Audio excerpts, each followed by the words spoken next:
Hello guys, we are back with our next lecture. In this lecture, let us go through syntax of a JSP derivatives guys. Sorry, directives. Okay. So basically inside JSP, we will be writing Java code in between this, right?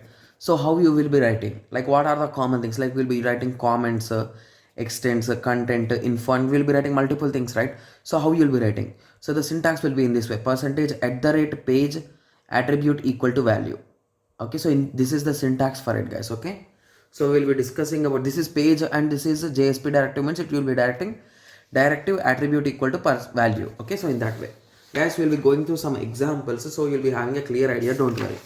Okay, so the first type is nothing but the direct import statement. Okay, so the import attribute is used to import classes, interfaces, or all the members of the package. It is similar to class or interface. So if you notice here, we are just writing page import equal to java.util.date. So here we are collecting the date, and after that you are writing today is, you wrote in double quotes, you wrote equal to new date. So basically this today is treated as an HTML thing because it is not enclosed inside our directives like the tag of Java, right? So this is treated as a HTML code only. So in that way you can just print the date there.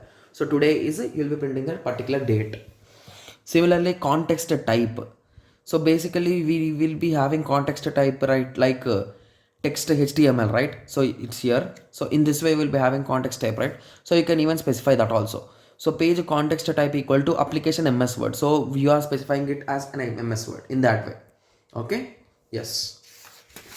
So you can specify in that way also. Similarly, you can do extends, and you can also show info guys. So the info is nothing but you can say that additional information or anything. So page info equal to component by some person, right? Yes. So in that way. Okay. Similarly, you can do for buffers. So buffer, I told you, right? So to store the dynamic web pages, we will be using this buffer. So page buffer size you give 16 KB. Like that. Similarly, language you will be writing en minus us if it is a US language, English US. Okay. Okay.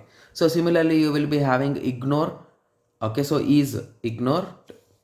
Okay, it is ignored is nothing but is ignore the expression language. So basically it is el. Okay, similarly is the thread safe, whether the thread is safe or not.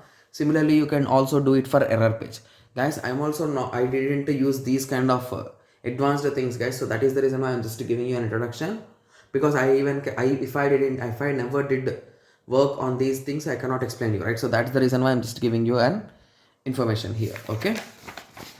Okay, so the next thing is nothing but here for an error page.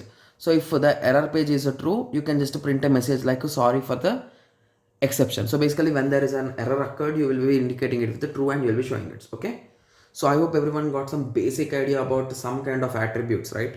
So in the next lecture we will be going through the tags guys. Tags are nothing but, these things are nothing but tags guys.